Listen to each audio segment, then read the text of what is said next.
40% of our actions are not conscious decisions but habits.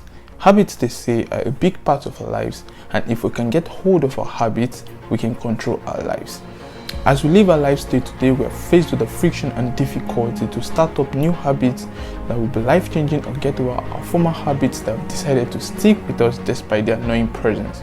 They say to change our lives, we need to take big decisive steps, read a lot of books, or even face our fears. What if there's a way to make big changes to our lives just by taking little steps?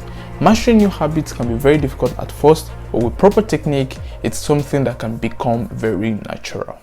Hello friends, welcome back to the channel. If you're new here, I'm Samuel. I'm a second year medical student currently studying in Russia, and on this channel we talk about how we can be more productive and study effectively, and very soon it will include vlogs on my life as a medical student. So if you love to see more videos like this, please consider subscribing to the channel and don't forget to turn the bell notification on so you don't miss out on any of these videos as they drop on this channel. And if you love to have a study buddy or a study motivation, every single week I upload videos of myself studying, and there are different type of hours, different sounds, and if you just want to study, you can tune in and study anytime. So in the comment section below, you can leave your preferences there for the study with me videos, the amount of hours you want, the type of songs you want, even if you don't want songs at all, and of course I'll make them just for you. And just a quick note, my next video coming in 2 videos to come, that next week Sunday, it's going to be a fun fact about myself. I promised this long time ago and eventually it's coming, so you can ask me any question in the comment section below. And also there's a link to Google Doc in the description box below, so if you want to ask me any question, please leave it in the comment section or in the Google Doc. I'm also going to be sharing it around on all of my social media, so please follow me on any of those. They're in the description box below. Thank you. Now moving to today's video, today I'll be talking about 3 ways we can actually master our habits. At every point of our life, we're either trying to stop a habit, trying to master a new one, or even doing both at the same time. The way this video is going to be structured, I'm going to leave it down in the description box or in the pinned comment, so you can skip to wherever it's most important to you. But of course, every single bit of this video is very informative and I recommend you watch it to the end. Habits are routines or behavior that are repeated regularly. Sometimes they are performed subconsciously. One of the most important parts of our body is the brain, and it's our brain that actually controls our habits. And one of the things the brain tries to do every single day of its life is trying to be efficient, trying to reduce the input it puts into actions in order to get the same or even more output. So if you're trying to learn a new habit like driving, cycling, or even drinking more water every day, first our brain tries to put more work into getting these actions done or getting these actions performed. It puts a lot of thoughts or a lot of energy into this. But as time goes on and these habits are repeated, the brain tries to reduce the input and tries to maximize the output, in the sense that most times these actions are now performed subconsciously and we don't really have to think about them for too much after we've learned them over a while. The brain uses this method to free up resources that it can actually use to learn a new habit or to perform more difficult tasks. One thing we have to take note before I go on is the importance of the 1% rule. 1% rule I learned from James Clear's book Atomic Habits that I've been reading for a while now. Rule explains the fact that habits don't just come out of anywhere. They are a stock or compilation of little changes or little action. If you want to learn a new habit, it starts by little changes, and the same goes for bad habits. The habits are very similar in structure, and according to Charles Duhigg, the author of The Power of Habits, he divided the structure of habits into 3 stages: the cue, the routine, and the reward. Understanding these strategies, it will be a lot easier for us to learn new habits. First stage is the cue, and this cue is just like a trigger, and it could be either an alarm or a notification, even just the presence of a piece of cookie. And it is at this stage that all habits start. So if we can get everything right at this cue stage, then it's possible for us to actually move on. The next stage is routine, and it is at this stage where we repeat or perform an action over and over again. From the cue stage of actually the presence of cookie on my study table, move on to perform the habit of junking, of eating the junks, just the cue stage of getting notification from my phone on my bed, move on to scrolling through my Instagram or social media while in bed. And finally, we move on to the stage of getting a reward of probably satisfaction from eating the cookie, or relaxation and happiness from seeing the 3 new followers on my Instagram or the 10 new subscribers on my YouTube page. After fully understanding the 3 characteristics or stages or structures of habits, then we can move on to using them to learn how we can master our habits.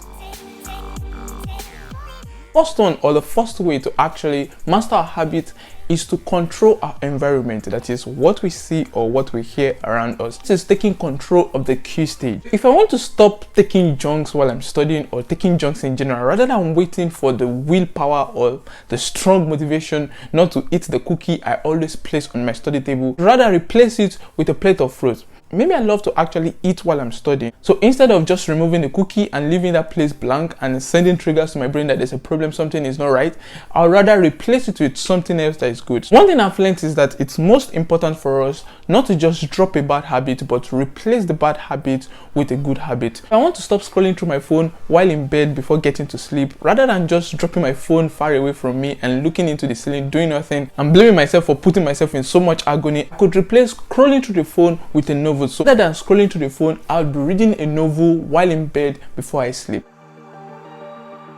The next way to master our habits is to focus more on the system rather than focusing on the goals. This is one thing I learned from the interview between Matt Davella and James Clear, the author of Atomic Habits. Explained that both teams playing a football match have the desire to actually win or have the highest score on the scoreboard. Don't just go into the field and stare at the scoreboard and waiting for some magic to happen. They work on scoring more goals and preventing the other team from scoring goals. Also, when Ali was reviewing the book in one of his episodes of Book Club, he gave a very nice example that actually resonates with me. He explained that if we always want to keep the room clean, so rather than waiting for just one day in the week, probably on Saturday, to clean the whole room and make everything nice, we could actually focus more on the system of returning things to where they are or not even littering the room, and we won't even have a dirty room to worry about in the first place. So in this second step, we want to be focusing more on the system rather than focusing on the goal. If we make our brains believe we're only going to get happy when we achieve the goal, then we'll probably get frustrated by the process. When I started this YouTube channel, I at first started this YouTube channel because I wanted to quickly make money from it,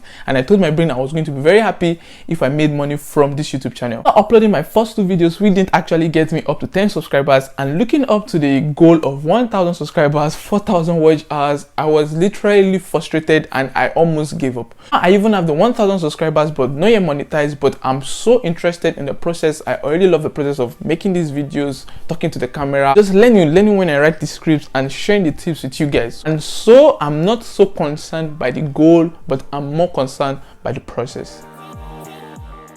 The last way I'll talk about in this video is the importance of accountability. It sounds very easy for us to learn habits when we have someone following us on this journey or someone we are accountable to about the journey. I've really wanted to be fit since long time ago, but every single time I decide to work out or download the app to work out, my biggest problem was consistency. I would literally work out for 2 or 3 days and then take 2 or 3 weeks of break, and after I see my stomach getting very big, I decide to go back to start working out, fall back into being inconsistent again. But recently, about 3 months ago, I got a new roommate who is actually very fit and loves to work out. So he always dragged me to working out with him every single day. Even when I actually wanted to really say no, but the presence of someone dragging me to say, okay, come on, we can actually do this, in a way, it's sort of motivation for me to actually get the work done. Over the months, I've become so interested in the process of working out that I don't even need him to work out anymore. We practically don't work out together anymore. We have different schedules, and I've even been able to overcome the friction of always going down to the 3rd floor in my hostel to get the dumbbells and work out with them. It's clear, you don't really have to have someone doing the same thing with you. You just need someone you can talk to about what you're trying to do. When I was trying to stop looking at my phone while in bed and reading novels, I had my girlfriend always asking me how far I've gone. Family here were always asking me how far, which book am I studying now, how long did it take me to read the last book. Having people to actually talk about this, or knowing that people are going to talk about it, is a form of motivation for you to continue performing the action. You also don't really have to go macro. You can literally go micro and tell just one person or just 2 people are actually interested in the journey you're trying to take on. Lastly, before I leave, I would love to leave you with this one single rule that I learned from Matt Davella. This 2-day rule means that we can actually give ourselves break of doing something. If I'm trying to work out, I can give myself breaks, or if I'm trying to stop eating something, I can give myself breaks, but never a 2-day break, because those 2 days can actually become 2 months or can actually become 2 weeks. Let's not try to beat ourselves up to it if we miss a day or if something happened and we couldn't perform the habit on a particular day. Let's try as much as possible never to have the break for 2 days consecutively. And please don't try to hold this rule as a Bible or something. Of course, this is life. anything can happen, things come up and we may not be able to do something that we plan to do. Please don't take it as a Bible, but it's just a guideline to help us learn new habits that we want to learn to change our lives for the better. I recently noticed that I've been taking too much of Irish bread and peanut butter. Literally, I've taken it for 4 or 5 days consecutively and counting. This morning, I decided to stop taking bread and peanut butter. I kept my peanut butter far away from where I can ever get it.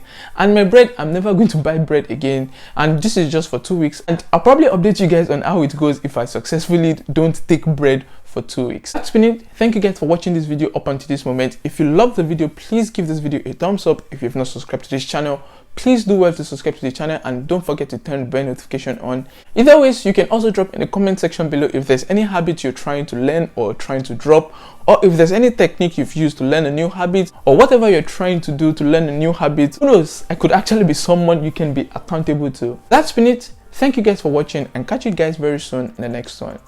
Peace.